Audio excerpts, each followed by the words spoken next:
ꯑꯍꯥꯟꯕꯃꯛꯇꯗ Story Collectionꯒꯤ ꯃꯥꯏꯀꯩꯗꯒꯤ ꯃꯌꯥꯝꯕꯨ ꯑꯃꯨꯛꯀ ꯍꯟꯅ ꯇꯔꯥꯝꯅ ꯑꯣꯛꯆꯔꯤ꯫ ꯆꯦꯅꯦꯜ ꯑꯁꯤꯗ ꯊꯥꯒꯠꯆꯔꯤꯕ ꯂꯩꯍꯥꯎꯒꯤ ꯂꯩꯅꯝ ꯍꯥꯏꯔꯤꯕ ꯋꯥꯔꯤ ꯑꯁꯤꯒꯤ ꯔꯥꯏꯇꯔ ꯊꯣꯏꯕꯤ ꯃꯁꯥꯃꯛꯀꯤ ꯈꯨꯗꯣꯡꯆꯥꯗꯕ ꯑꯃ ꯂꯩꯕꯅ ꯋꯥꯔꯤꯁꯤ ꯃꯈꯥ ꯄꯤꯕ ꯉꯝꯖꯗ꯭ꯔꯤ꯫ ꯃꯔꯛꯁꯤꯗ ꯃꯌꯥꯝꯒꯤꯗꯃꯛꯇ ꯑꯅꯧꯕ ꯋꯥꯔꯤ ꯑꯃꯈꯛ ꯄꯨꯗꯨꯅ ꯂꯥꯛꯆꯔꯤ꯫ ꯋꯥꯔꯤ ꯑꯁꯤꯒꯤ ꯃꯃꯤꯡꯅ ꯊꯃꯣꯏꯁꯤꯅ ꯉꯥꯏꯔꯤ꯫ ꯋꯥꯔꯤ ꯑꯁꯤꯕꯨ ꯈꯨꯠ ꯊꯥꯕꯤꯔꯛꯄꯅ Omita Sapam.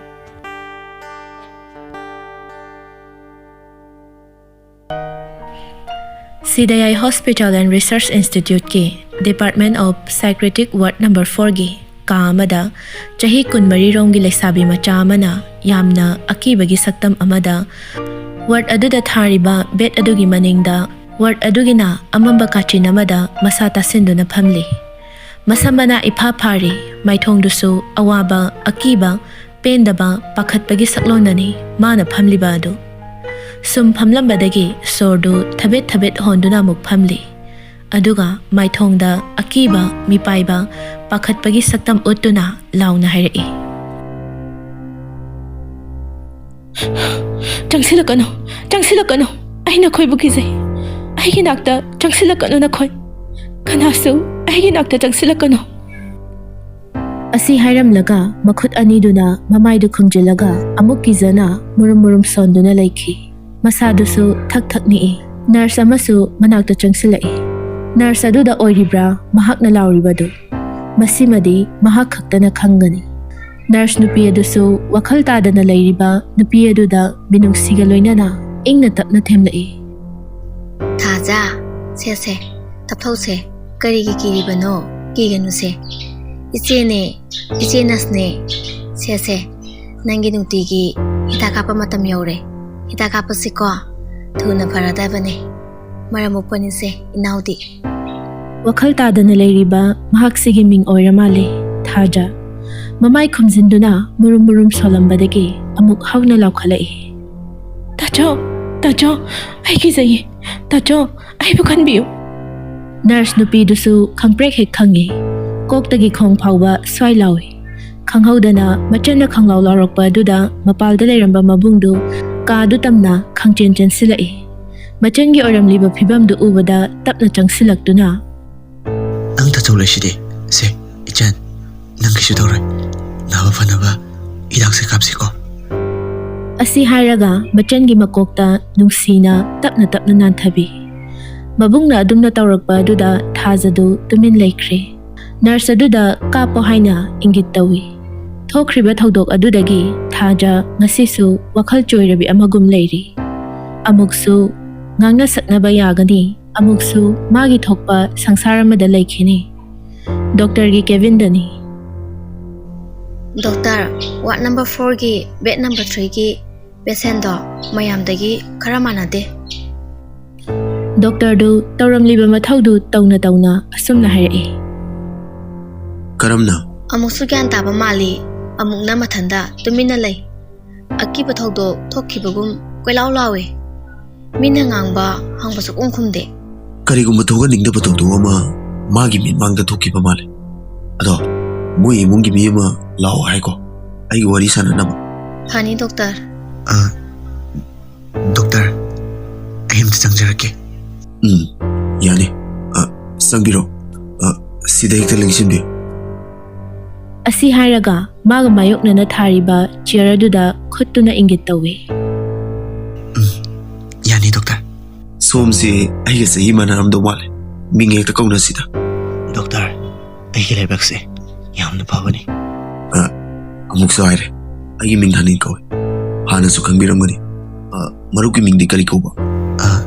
Doctor aigi mingde ningdem kawe Thaja haibani ko isan gi mingsa ai marupta wagra hangjagi sengna dum kumbiu ko.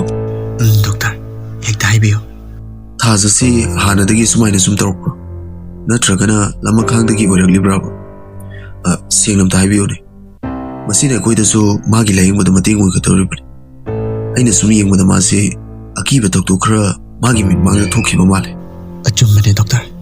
Ngasidagi chahi mukki mamangda tamthiba tawdo kara thokre. Mandudagi ichena ngasi wakhal choirabi amagom leiribase. Tawdok to thokpa matamdagi layengba hudawra. Tawdo to thokpa matungdagi ikui kuidani yenki. Adobo matamnuda yenki ba matungdagi di yengba dum ngamkidre. Imungi pibam supattaba. Aisu nongmagi suraga chajabane. Matamnudadi asumna oirakani habaso khaludi. Ahanba magi honglakpa mawong matawdu ubaga fazana yengbiramadi si yawna sogomoidabana. Adubu karisu khanbirunada. Aikoi miyam leisidi aina fanaba layengani. Anaba fanba haibase doctor ikoigidi ithawni. Aina lairaba oirubana. Ichenbu matam chana layengbasu ngamkidabani. Asi yamna waribani. Mapung ama oiraka machanbu senabibasu ngamkidre. Matik chadaba mabung ama oirabani. Asi haiduna ningthemdu mapitana kapi. Wangang phawba thokidre. Ningthemgi matawdu ubada thanildu nungaijade. Isanje layengbada mating oigadawribani. Magi thokibu doktoksingda ingonda tentak namta libiyo. Ningthem mamituna yengkhiba amada yenglaga awabagi matawni. Sordo muktang sangna hontoktuna waridu leba horaklame. Ingaw ngawna icham chamna haujarakpini. Thaja mama amadi mabungda angang machagum keza oinazabana magi matawni. Mapana nawna hundokpirambana set pachaba maning thunghanba ngamdrabaso mama amadi mabungi minungsigi makhada hingjaribini. Thaja mamagi mateng pangba oina ingkhol achauba adu ising kanna chairi. Thoi yarese ima tawrage thanamo isa warani. Machana ising chairi ne na tawriba adu ubada mangolda fi saraga leiramba mamana hairakpani. Ima wahadi kaiso si khak chaibasibu thabak amta tawdabada ai tawpham khangdreba. Masi diba loina sotlene na phigado. Thaja mana ngamduna ising chaiba adu thongal changlakpada leiriba pukhri macha adudagi isingdu honduna loisinaba hotnari. Loiraga imungda changlaga mafi amotpadu hongtoklaga mamana fi saraga leiridugi manakta changlaktuna tapna hairai. Ima yausangse koidre namit hamni khakta ngairi. Haima aidi kawbu kawrure. Hayengdi imana kaithel halakpada isagi phurit hazaba ama lairakani. Thabal songbada litnaba. Laibinuda nahan ta chawna lairakpada adum litlage. Khura manawgi sandoi dum hontokisi. Mana laklaga thina ngangbada ikaijayeba. Khura manawgi sendoi su pini. Isa tombiki phuri su laini. Nang ta zawna su paisa talisidi. Ta chawna migida wana thabak shuba chatlibase selna khitang wabana hele. Thoi nang wakhal yam khanjengano. Imaga ta sawga laisidi aikhoina ngamnaba adum hotnagani. Thajagi mapasi matam sangna naduna leirami. Lanthum khudingmak mahak layengnaba honabada loinamak loikre. Mingondagi pusiluba senya maduna ngasi imungi phibamna asi yawna sokhibani. Hotnaba yabadi hotnajay adubu migi sendoi hunnaba hotnabada amadi chakhawgi lanphamda adumak migi mikha thana hingli. Nongma haukhibana ngasidi yaurakli angang ahan leisa pakhang khaidana ngaijarakpa lamta thagi yausang. Thadoi linthoi saya punna thajabu hawa laklame. Thaja loidribo. Loire. Thaja masam asangbadu jum thadari. Sungke kedana phajabi maithongni. Angauba machugi icham chamba t-shirt ama litladuna hangam mapal machugi phanek ama setli. Setluba khuding ipakta pakjabini. Icham chamba phizol adu tanorabi hakchangda setpadudi kayadi phajakre. Yengbagi mitpham hongning khidre. Mamadu ingkholdagi hinsang napi hetluraga changlakpani. Thoi kaino nahan lairakpa ꯐꯨꯔꯤꯠꯇꯨ ꯂꯤꯠꯇ꯭ꯔꯗꯤ? Ima, adudo hayeng thabal chongbada oina litlage. ꯑꯣ ꯐꯔꯦ ꯐꯔꯦ ꯑꯗꯣ ꯀꯩꯒꯤꯅꯣ ꯅꯣꯏꯅ ꯃꯆꯨ ꯃꯥꯟꯅꯕ ꯉꯥꯛꯇ ꯁꯦꯠꯂꯤꯗꯨꯕꯣ? Imabo, sini haujikangi yo haise. Asi hairaga michiga khachinduna noksilli. ꯈꯪꯗ꯭ꯔꯦꯗ ꯍꯧꯖꯤꯛ ꯃꯇꯝꯒꯤ ꯆꯠꯅꯕꯤꯁꯦ ꯑꯗꯨꯃꯥꯏꯅ ꯇꯧꯅꯔꯕꯣꯏꯔꯦ? Ima, thoage. ꯍꯣꯏ ꯍꯣꯏ ꯊꯣꯛꯑꯣ Asumna yausang thabalgi paisa thatpa punna thokminarakli. Leisabisingdo masak mataw wattabi ngaktani. Makhoina niruba nangde nupa masana khangna changlai. Lakliba nupasing adu makhal-makhalgi nupani. Abir taibagi namada chance launaba hotnaba kanggu ama. Mina taningi khangde taningde khangde nganghoraga loire khanjaba kanggu ama. Garidu paikhei thauraga lemjabani khanjaba kanggu ama. Thadoi hoigi thongangi gulmohor pami makhong aduda bench ama tharaga thammi. Nupa kharasu lakli. Moigi mapa aduda garidu khamjilli. Gari adudagi nupa amana. Hai, kay Elizabeth noibo. Yausang paisa thatpabo adu yam lemnabra. Kari channel no sina. Garidu matai orap khamduna nupa singadu garidagi prap kumtharakli. Oi, Elizabeth noibo kay jage. Nasaksingse loina phajayaba. Ho thiga chakane totlaga chai. Lakminariba party du suhandi. Yeah. Adudi bhai nang su jarodana. Moido nu fajanaba. Wangthoi do onsilaga hairakpani. Sakta sidi namaido kaige haibro. Amuk onsilaktuna. Noibo thawga choningro. Dada yausang laiba numita chongdoini. Chongsilao. Aikhoidi hairakti haine. Lakthare loiredana. Thabal lake chongsi hairadine. Nasana khangna prek lauba gandi do. Khara yamna pibiramu kaino. Pitok sungaidana kaino. Thabalbo chuminani hairade. Do ngasigi oinadi sinduram tang namjage yagadro. Sindur namge hairadi lisingama gyan tareko. Adudi khajaida tayagana kaya. Pupu gandi angangbada khangiko. Ado thabal kuching bajage hairadi. Kaya oini khallo. Thajana makhwanga metlaga hairakpani. Lakminariba mayam marak adudagi amana amuk wangthoida onsinduna.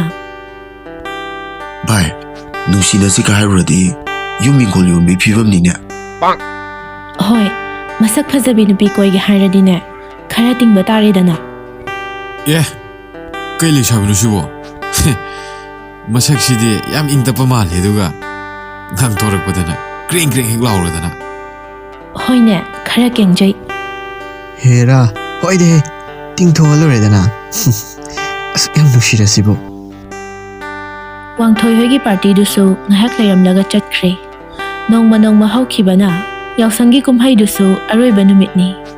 Yausang loiba numittu thaja hoigi lekai gi lampakta thabal silli. Mobung mopasingna semba sabadu mateng pangli. Loiraduna yumda hanakre. Thaja thadoi saya linthoi makhoi punna linthoi hoida loisilami. Phanadi kuirabani kanguduna loisilibadu. Makhoi masendu onsinaduna pangkeda kenai pangyekta yeknai. Mingsel ama pairaga sayana asumna hairai. Yare si oirati nupa mayam putu kelani. Mathanta mingsel duda yenglaga noi. Ho yare phajare loisilo sasat. Thadoidu thajada onsilaktuna. Ikhoi phajabi bema yare khara keradi thengi loisillo. Angang exam matamnena thingjinbi kanggudo laga thinga adi kuina songo phangoi. Thadoigi manamalata su changlaklaga mayam keriba du yengduna asumna hairai. Noi buloiro ne thabungi don thinba hore. As inama don makhon taba sidine chongning bada yadreba mihut gase don thin bada lo yaureba. Aduna bu loisilo hairibani. Horen ta zo lakpaka aisu thola age. Inama loire. Makhoi maridu dress lotion ba loiraduna mingsel mamangduda thabal chongbagi mawongda pakcharabra haina yengli. ꯇꯟꯖꯥꯁꯤꯗ ꯂꯩꯀꯥꯏꯒꯤ ꯚꯣꯂꯨꯟꯇꯤꯌꯔꯁꯤꯡꯅ ꯊꯥꯕꯜ ꯍꯧꯅꯅꯕ ꯂꯩꯀꯥꯏꯒꯤ ꯂꯩꯁꯥꯕꯤꯁꯤꯡ ꯊꯣꯔꯛꯑꯣ ꯍꯥꯏꯅ ꯂꯥꯎꯔꯤꯕꯗꯨ ꯇꯥꯔꯗꯨꯅ ꯃꯈꯣꯏ ꯃꯔꯤꯗꯨ ꯂꯝꯄꯥꯛꯂꯣꯝꯗ ꯆꯠꯈ꯭ꯔꯦ꯫ ꯃꯈꯣꯏꯁꯤꯡꯗꯨ ꯊꯥꯕꯜ ꯆꯣꯡꯐꯝ ꯌꯧꯔꯗꯨꯅ ꯉꯥꯏꯍꯥꯛ ꯑꯀꯣꯏꯕꯗꯨ ꯌꯦꯡꯂꯒ ꯊꯥꯕꯜ ꯆꯣꯡꯕꯗꯨ ꯌꯥꯎꯅꯅꯕ ꯁꯦꯝ ꯁꯥꯔꯤ꯫ ꯊꯥꯕꯜ ꯆꯣꯡꯕ ꯍꯦꯛ ꯍꯧꯕꯒ ꯊꯥꯖ ꯑꯃꯗꯤ ꯁꯌꯥꯒꯤ ꯃꯔꯛꯇ ꯅꯨꯄꯥ ꯑꯃꯅ ꯑꯝꯇ ꯄꯥꯏꯖꯒꯦ꯫ ꯅꯨꯄꯤ ꯑꯅꯤꯃꯛ ꯃꯃꯥꯏꯗꯨ ꯂꯩꯊꯣꯔꯛꯇꯨꯅ ꯑꯌꯥ, ꯅꯍꯥꯟꯒꯤ ꯃꯁꯛ ꯐꯖꯕ ꯍꯦꯔꯣꯗꯨ ꯅꯠꯇ꯭ꯔꯣ? ꯊꯥꯖꯗꯤ ꯀꯝꯗꯧꯔꯤ? ꯋꯥꯡꯊꯣꯏꯒꯤ ꯐꯖꯕ ꯎꯕꯗ ꯄꯨꯡꯉꯥꯎ ꯉꯥꯎꯈ꯭ꯔꯦ꯫ ꯋꯥꯍꯩ ꯑꯃ ꯐꯥꯎꯕ ꯍꯥꯏꯗꯣꯛꯄ ꯉꯝꯈꯤꯗ꯭ꯔꯦ꯫ ꯒ꯭ꯔꯦ ꯃꯆꯨꯒꯤ ꯄꯣꯏꯟꯇꯦꯠ ꯖꯤꯟꯁ ꯈꯪꯒ꯭ꯔꯥꯎ ꯑꯃ ꯁꯦꯠꯂꯤ꯫ ꯌꯦꯜꯂꯣ ꯃꯆꯨꯒꯤ ꯇꯤ ꯁꯥꯔꯠ ꯑꯗꯨꯒꯤ ꯃꯊꯛꯇ ꯔꯦꯗꯀ ꯋꯥꯏꯠꯀꯅ ꯂꯥꯡꯕ ꯐꯤꯒꯔ ꯁꯥꯔꯠꯇꯨꯃ ꯂꯤꯠꯄꯗꯨꯗꯤ ꯃꯤꯠꯐꯝ ꯍꯣꯡꯕ ꯉꯝꯗ ꯅꯤꯡꯊꯤꯖꯩ꯫ ꯈꯨꯗꯥꯡꯗꯨꯁꯨ ꯄꯤꯛꯇꯛ ꯇꯧꯕ ꯁꯤꯜꯚꯔ ꯃꯆꯨꯒꯤ ꯇꯤꯇꯥꯟ ꯋꯥꯁ ꯑꯃ ꯁꯤꯔꯤ꯫ ꯃꯅꯤꯡ ꯇꯝꯅ ꯆꯣꯡꯂꯨꯔꯒꯦ ꯈꯜꯂꯕ ꯃꯥꯜꯂꯤ꯫ ꯋꯥꯏꯠ ꯃꯆꯨꯒꯤ ꯀꯟꯚꯔꯁ ꯁꯨ ꯑꯃꯁꯨ ꯇꯣꯡꯂꯛꯏ꯫ ꯃꯌꯥꯝꯁꯤꯅ ꯃꯒꯨꯟ ꯍꯥꯞꯇꯨꯅ ꯍꯦꯛ ꯌꯦꯡꯕꯗ ꯂꯩꯁꯥ ꯀꯌꯥꯒꯤ ꯊꯃꯣꯏꯕꯨ ꯁꯨꯝꯍꯠꯂꯒꯤ ꯃꯇꯥꯒꯨꯝ ꯇꯦꯟꯇꯛ ꯇꯧꯕ ꯃꯁꯝ ꯑꯗꯨ ꯑꯣꯏꯔꯣꯝꯗ ꯄꯨꯂꯞ ꯇꯥꯍꯜꯂꯤ꯫ ꯍꯥꯏꯗꯣꯔꯛꯄ ꯁꯝ ꯃꯀꯨꯞ ꯃꯀꯨꯞꯁꯤꯡ ꯑꯗꯨ ꯂꯨꯃꯥꯡꯗ ꯈꯖꯤꯛ ꯈꯖꯤꯛ ꯅꯥꯟꯊꯔꯛꯏ꯫ ꯁꯛꯐꯝ ꯑꯗꯨ ꯎꯕꯗ ꯅꯨꯄꯤꯁꯤꯡꯗꯨ ꯊꯥꯕꯜ ꯆꯣꯡꯂꯤ ꯍꯥꯏꯕ ꯐꯥꯎꯕ ꯀꯥꯎꯕ ꯃꯈꯩ ꯅꯨꯄꯥ ꯃꯍꯥꯛꯇꯕꯨ ꯃꯤꯠꯐꯝ ꯍꯣꯡꯗ ꯌꯦꯡꯂꯤ꯫ ꯆꯤꯝꯕꯥꯜꯗꯨꯁꯨ ꯅꯣꯛꯃꯤ ꯅꯣꯛꯃꯤ ꯇꯧꯗꯨꯅ ꯌꯦꯡꯂꯤ꯫ ꯃꯈꯣꯏꯒꯤ ꯃꯇꯧ ꯑꯗꯨ ꯎꯕꯗ ꯉꯛꯂꯞꯅ ꯅꯨꯄꯥ ꯑꯗꯨ ꯃꯊꯟꯇ ꯀꯔꯤ ꯁꯣꯏꯔꯕꯅꯣ ꯈꯟꯗꯨꯅ ꯃꯁꯥ ꯃꯊꯟꯇ ꯌꯦꯡꯊꯖꯩ꯫ ꯑꯗꯨꯕꯨ ꯀꯔꯤꯁꯨ ꯁꯣꯏꯔꯝꯗ꯭ꯔꯕ ꯑꯗꯨꯗ ꯉꯛꯂꯞ ꯇꯧꯅ ꯊꯥꯖꯗ ꯑꯃꯨꯛꯀꯁꯨ ꯍꯥꯏꯔꯛꯏ꯫ ꯑꯝꯇ ꯄꯥꯏꯖꯒꯦ, ꯌꯥꯔꯔꯣꯏꯗ꯭ꯔꯣ? नुपा महाकना वा nganglakpa adudadi ngasai makhai tarang amada leiramba sagatlambe asa mayamdu kaikhrabra khangde ikaiduna makhoi masendu tumin yengnaduna nokmi tawraga mamaidu khitang luktharaduna thajusu makhotto khajik tingthorai adubu nupi asidi ikaibana khajayanidu hainau amunbagum ngaksangang silakle wa khangbi mata sayadi thaja ikai khri khangbana mana oina Nahana advance booking tawramadudi hekta payu tamo Wangthoi su nokfet tawna magi thamoigi apambadu ningba thungjare khan thajagi makhut adu taplap samladuna thabal adu chongba hokre thabal chongna wari su horai ngansu ningai biramdre do ngasi timingdo adum dang khai biramo nupi adudi tasanadana asam chongi nupi duna khomlaktrabada amuka su hairi aina haisi tandro kaino nangi chongpham thokpada adum chongu yadro oiba chungge haiba adu nangi mingdo nupi madi ikaibana masadu thabal chongba phawa ngamkhidre ngahak chonglamlaga thokre Wangthoi su thaja thokhibadagi tholakle karomdabu chatkhre haina koithi thirai adubu phangdre nupa mana uge phangkhidre hojikina pitudi mangrene kadom sakra jano kaino bai thabal chungla aga soida kana mangrege Wangthoi du mamituna lampak lomda yenglaga ngahangi nupido maming phoi piramde haba kaida chakrage haiso khanghodre ꯑꯗꯨꯒꯤꯕꯨ ꯃꯃꯥꯟꯅꯕꯤ ꯃꯌꯥꯝ ꯌꯥꯎꯔꯤꯁꯤꯗꯤ ꯉꯁꯥꯏꯗꯒꯤ ꯑꯃ ꯀꯣꯛ ꯍꯪꯉꯁꯨ ꯌꯥꯕꯗꯨꯕꯨ ꯅꯠꯇ꯭ꯔꯣ ꯇꯧꯒꯦꯁꯦ ꯂꯣ ꯑꯁꯤ ꯍꯥꯏꯔꯒ ꯋꯥꯡꯊꯣꯏꯒꯤ ꯃꯈꯨꯠ ꯁꯝꯗꯨꯅ ꯄꯨꯁꯤꯟꯈ꯭ꯔꯦ ꯊꯥꯖꯗꯤ ꯃꯣꯏ ꯆꯪꯈꯤꯕꯗꯨ ꯎꯕꯗꯒꯤ ꯊꯣꯔꯛꯂꯦ ꯁꯣꯔ ꯑꯃ ꯍꯣꯟꯗꯣꯛꯇꯨꯅ ꯃꯃꯥ ꯂꯩꯔꯤꯕ ꯑꯗꯣꯝꯗ ꯆꯪꯂꯛꯂꯒ ꯏꯃꯥ ꯌꯨꯝ ꯆꯪꯂꯁꯦ ꯍꯩꯃꯥ ꯆꯪꯉꯁꯤ ꯍꯥꯏꯕ꯭ꯔꯣ ꯂꯥꯛꯑꯣ ꯆꯪꯉꯁꯤ Thajadu tummage hainadi phamung changlakle adubu tumthabadi yadre mamit hek uisinbaga ngasai wangthoigi chinglemba saktamdu adumak uraga leiri ningsinglai nupa mana hairakpa wahai sing adu nishabe nangi mi kai koge mingdo haibada adu yam ki do aina kish tawreko se mingdom da hayoba asi hairaga makhotto chingsilli Thaja mamitu paina yengi aduga thabalda chongmam thokpa chumna chongo wachoi nganganu ming haibasiso wachoi kobro ado ming do haidrasu phone number do adu tang haibiramo iPhone paide adudi amalega pirake pirakano ta chauge ma leye adudi ꯑꯩ number ꯄꯤꯔꯝꯒꯦ ꯅꯣꯏ ꯇꯥꯆꯧꯗꯒꯤ ꯋꯥꯏꯔꯒ ꯑꯣꯏꯔꯁꯨ ꯇꯧꯔꯣ ꯑꯦ ꯏꯕꯨꯡꯗꯒꯤ ꯀꯃꯥꯏ ꯇꯧꯔꯛꯇꯣꯔꯤꯒꯦ ꯏꯃꯥꯟꯅꯕꯤꯗ ꯇꯧꯒꯦ ꯍꯥꯏꯌꯣ ꯑꯗꯨꯒ ꯇꯧꯔꯣ ꯑꯩ ꯋꯥꯔꯦ ꯊꯣꯛꯂꯒꯦ ꯑꯦ ꯉꯥꯏꯈꯣ ꯑꯩꯃ ꯑꯝꯇ ꯉꯥꯏꯈꯣ ꯑꯩ ꯅꯝꯕꯔꯁꯦ ꯑꯝꯇ ꯄꯤꯈꯤꯒꯦ ꯋꯥ ꯍꯥꯏꯕꯒ ꯇꯥꯁꯤꯟꯅꯗꯅ ꯊꯣꯔꯛꯂꯤ ꯋꯥꯡꯊꯣꯏꯅ ꯅꯝꯕꯔ ꯄꯤꯒꯦ ꯍꯥꯏꯅ ꯆꯦ ꯃꯆꯦꯠ ꯇꯥꯕ꯭ꯔꯥ ꯍꯥꯏꯅ ꯌꯦꯡꯂꯤꯉꯩ ꯊꯥꯖꯗꯨ ꯀ꯭ꯂꯕꯀꯤ ꯃꯔꯨꯝ ꯑꯃꯗ ꯂꯣꯠꯂꯒ ꯂꯩꯈ꯭ꯔꯦ ꯃꯃꯥꯟꯅꯕ ꯂꯥꯛꯂꯒ ꯄꯨꯈꯤꯕꯗꯨ ꯎꯕꯗ ꯊꯣꯔꯛꯂꯒ ꯃꯌꯨꯝꯗ ꯍꯜꯂꯛꯄꯅꯤ ꯅꯨꯄꯥ ꯑꯁꯤꯒꯤ ꯃꯃꯤ ꯈꯔꯗꯤ ꯅꯨꯄꯤ ꯃꯥꯒꯤ ꯊꯃꯣꯏꯗ ꯇꯥꯕ ꯍꯧꯔꯛꯂꯕꯅꯤ ꯑꯗꯨꯕꯨ ꯅꯨꯄꯤ ꯑꯣꯏꯕꯒꯤ ꯍꯧꯅꯁꯥ ꯏꯀꯥꯏꯊꯤꯕꯤ ꯑꯣꯏꯕꯅ ꯋꯥꯍꯩ ꯑꯃꯠꯇ ꯐꯣꯡꯗꯣꯛꯄ ꯉꯝꯗꯕꯅꯤ ꯑꯁꯨꯝꯅ ꯊꯥꯖ ꯋꯥꯈꯜ ꯃꯉꯣꯟ ꯈꯟꯗꯨꯅ ꯇꯨꯝꯊꯈ꯭ꯔꯦ ꯑꯁꯣꯝꯗꯅ ꯃꯔꯨꯞꯁꯤꯡꯗꯨ ꯊꯥꯖꯒꯤ ꯃꯃꯥꯟꯅꯕꯤ ꯂꯤꯟꯊꯣꯏꯗ ꯊꯥꯖꯒꯤ ꯃꯔꯝ ꯄꯨꯝꯕ ꯍꯪꯗꯣꯛꯂꯦ ꯐꯣꯟ ꯅꯝꯕꯔꯁꯨ ꯊꯥꯖꯗ ꯄꯤꯕꯤꯌꯨ ꯍꯥꯏꯔꯝꯂꯒ ꯃꯌꯨꯝ ꯍꯟꯅꯔꯛꯂꯦ ꯑꯁꯨꯝꯅ ꯊꯥꯖ ꯑꯃꯗꯤ ꯋꯥꯡꯊꯣꯏꯗꯨ ꯃꯔꯨꯞꯁꯤꯡꯅ ꯃꯇꯦꯡ ꯄꯥꯡꯕꯤꯗꯨꯅ ꯊꯃꯣꯏ ꯌꯥꯅꯅ ꯅꯨꯡꯁꯤ ꯂꯝꯕꯤ ꯆꯠꯃꯤꯟꯅꯈꯤ ꯑꯁꯨꯝ ꯇꯧꯅ ꯃꯈꯣꯏ ꯑꯅꯤ ꯃꯔꯨꯞꯁꯤꯡꯒꯤ ꯃꯇꯦꯡꯅ ꯅꯨꯡꯁꯤꯅꯕ ꯍꯥꯏꯕꯗꯨ ꯑꯣꯏꯔꯦ ꯃꯐꯝ ꯑꯃꯗ ꯊꯦꯡꯅꯁꯤ ꯍꯥꯏꯗꯨꯅ ꯃꯈꯣꯏ ꯑꯅꯤꯗꯨ ꯐꯝꯃꯤꯟꯅꯔꯤ ꯊꯥꯖ ꯁꯤ ꯃꯐꯝꯁꯦ ꯌꯥꯝ ꯐꯖꯗ꯭ꯔꯥ ꯏꯀꯥꯏꯅ ꯇꯨꯃꯤꯟ ꯐꯝꯗꯨꯅ ꯂꯩꯔꯝꯕ ꯅꯨꯄꯤꯗꯨ ꯇꯞꯅ ꯅꯣꯡꯈꯠꯂꯛꯇꯨꯅ ꯑꯀꯣꯏꯕꯗꯨ ꯌꯦꯡꯂꯒ ꯃꯃꯥꯏꯗ ꯑꯃꯛꯄ ꯑꯃꯠꯇ ꯌꯥꯎꯗꯅ ꯗꯗꯥ ꯑꯩꯕꯨ ꯀꯌꯥꯝ ꯅꯨꯡꯁꯤ ꯅꯨꯄꯥ ꯃꯥꯁꯨ ꯃꯅꯥꯛꯇ ꯐꯝꯂꯤꯕ ꯅꯨꯄꯤ ꯃꯥꯒꯤ ꯅꯤꯡꯊꯤꯖꯔꯕ ꯃꯥꯏꯊꯣꯡ ꯑꯗꯨ ꯌꯦꯡꯗꯨꯅ ꯅꯨꯡꯁꯤꯅ ꯍꯥꯏꯔꯛꯏ ꯅꯨꯡꯁꯤ ꯑꯩꯅ ꯑꯩꯒꯤ ꯊꯥꯖꯕꯨ ꯑꯃꯛꯄ ꯑꯝꯇ ꯌꯥꯎꯗꯅ ꯊꯃꯣꯏ ꯁꯦꯡꯅ ꯅꯨꯡꯁꯤ ꯅꯪꯗꯤ ꯑꯩꯒꯤ ꯄꯨꯝꯅꯃꯛꯅꯤ ꯗꯗꯥ ꯅꯪꯒ ꯑꯩꯒꯗꯤ ꯌꯥꯝ ꯈꯦꯠꯅꯩ ꯑꯩꯗꯤ ꯅꯣꯏ ꯏꯅꯥꯛ ꯈꯨꯟꯕꯁꯤꯡꯁꯦ ꯌꯥꯝ ꯀꯤꯖꯩ ꯅꯨꯄꯥꯗꯨ ꯈꯔ ꯁꯥꯎꯔꯞ ꯇꯧꯅ ꯊꯥꯖ ꯅꯨꯡꯁꯤꯕꯗ ꯁꯦꯟ ꯊꯨꯝ ꯂꯥꯏꯔ ꯏꯅꯥꯛ ꯈꯨꯟꯕ ꯈꯥꯏꯕ꯭ꯔꯅꯤ ꯑꯗꯨ ꯑꯣꯏꯔꯁꯨ ꯑꯩꯈꯣꯏꯒ ꯅꯣꯏꯒꯗꯤ ꯌꯥꯝ ꯈꯦꯠꯅꯩꯌꯦ ꯅꯨꯄꯥꯗꯨ ꯃꯃꯥꯏꯗꯨ ꯑꯣꯟꯊꯣꯛꯈꯤꯗꯨꯅ ꯃꯨꯔꯨꯝ ꯁꯣꯜꯂꯤ ꯅꯪꯅ ꯅꯨꯡꯁꯤ ꯋꯥꯔꯤ ꯁꯥꯒꯦ ꯈꯠꯂꯒ ꯂꯥꯛꯄꯅꯦꯕ ꯑꯗꯨꯒꯗꯤ ꯑꯩꯒꯤ ꯗꯥꯎꯁꯤꯗꯤꯕ ꯃꯃꯤꯠꯇꯨ ꯑꯃꯨꯛ ꯄꯩꯔꯞ ꯅꯨꯄꯤ ꯃꯉꯣꯟꯗ ꯌꯦꯡꯉꯤ ꯑꯗꯨꯒ ꯃꯈꯥ ꯑꯃꯨꯛ ꯇꯥꯔꯛꯏ